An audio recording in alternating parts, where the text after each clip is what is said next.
So, Tommy, the way you were describing the body there as this aging process, which as soon as consciousness leaves it, sort of, it just immediately decomposes.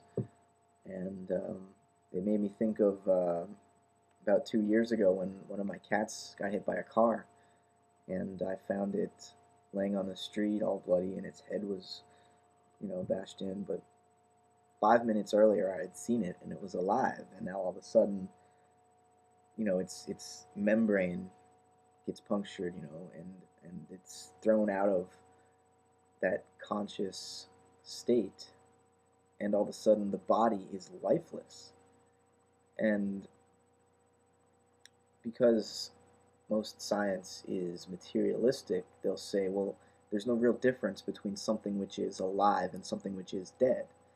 The living thing is just a bunch of dead stuff um, metabolizing in some way, like a chemical reaction that just sort of started looping, or it developed its own boundary. And, there's nothing different about it, though. Nothing different about flesh, from nothing to differ flesh from rocks.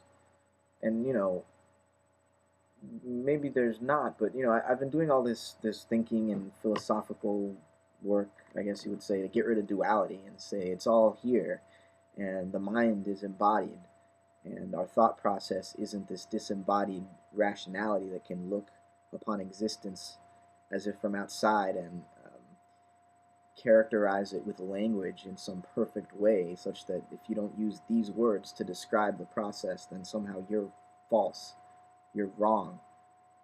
Um, which I still think we need to move beyond that. But the idea that there is no mind separate from the body starts to sound not exactly right when we talk about it the way you were talking about it, where consciousness is life and matter is not necessarily death, but a lower form of life, a less energetic, less complex form of life. But somehow we can see that as consciousness starts to inhabit matter more and more, the mud becomes human. And somehow there's an unbroken link of development from the mud to the human. And the only way we can really describe it, if we're going to speak about it at all, is to say that there's this evolutionary process where this matter stuff is inhabited, incarnated with spirit, and spirit develops through the matter into the first cells and the first simple organisms, the first simple animals and reptiles and mammals and primates, and then the human being. And then when it gets to the human being, this thing called mind, which I don't necessarily mean it in the same way you were using it, but mind as in our ability to reflect, our ability to create and to appreciate our own experience and to be aware, self-aware, to not only feel compassion but to know compassion is what we feel. Because I'm sure many mammals feel compassion, but do they know? Do they know that they have experience? So consciousness is moving through the world in this way, and here it is with us, and what comes next.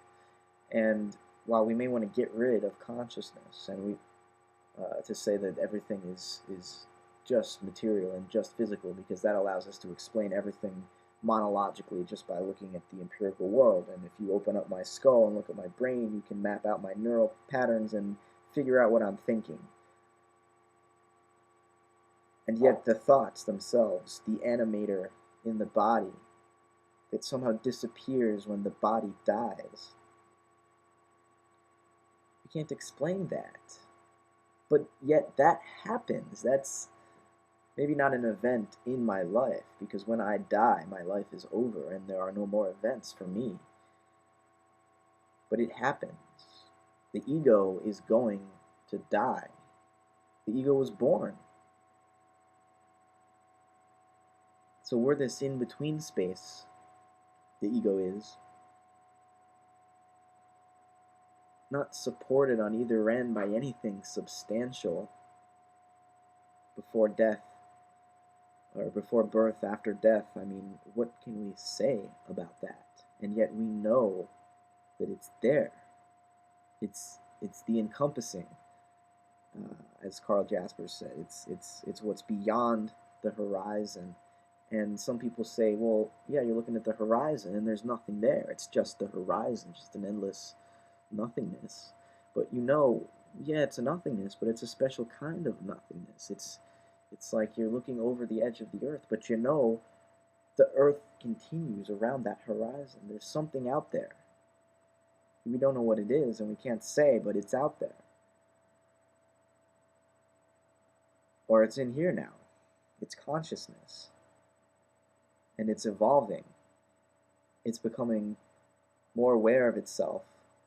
Its experience is becoming more intense. And I'm glad I could share it with you, Jeffrey, and with everybody else.